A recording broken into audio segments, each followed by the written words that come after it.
an example. So, in thinking about the work that I do on forecasting, where we're asking people to forecast, win probabilities and, certain outcomes. And we're using simulated environments so that we know what the answer is, because we can just run Monte Carlos. But it's basically looking at when you look at what good forecasting is, what are the skills that you need? And it's, what's the outside view? Well, you need the base rate, right? You need to be a good predictor, you have to actually be able to sort through patterns. So how could we train people on that? How do we help people understand when reversion to the mean is going to happen and when it's not? So, like, as an example, right, if there's an accident on a highway at 2 a.m. that causes it to go down to one lane, it's probably not going to affect things too much. So, but what I need to understand, is that going to be cleared by rush hour or not?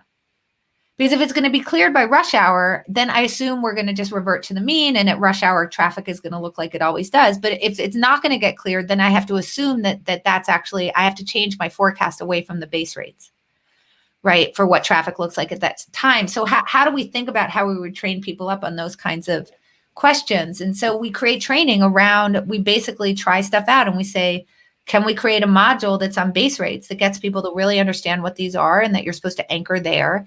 Can we create a model that's about, a module that's about pattern recognition? And then basically you have people who get that training and people who don't.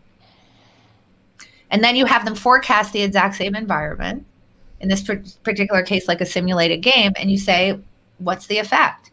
And it turns out we happen to have come up with a training environment that has a very big effect.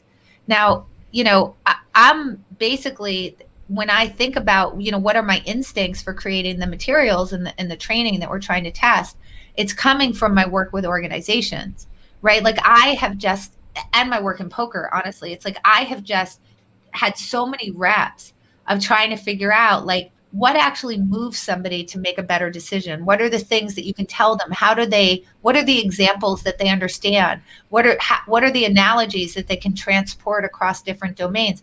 And these things are hard, because one of the things that we know is that transfer of training is quite hard to achieve, right? So I've just been doing a lot of it. And then I just take those ideas and I test them in a laboratory environment. And then sometimes it turns out that my instincts are right. And sometimes it turns out that they're not. And that's the whole fun part, is, this thing that I thought would work great didn't work at all, right? So, like, one of the things that I just found out is that no matter how much you train people that you should care about the base rates, when you give them a weird outcome, they don't care about the base rates at all. So if I tell you that when Brian and Annie play poker, Brian usually wins $5 an hour from Annie.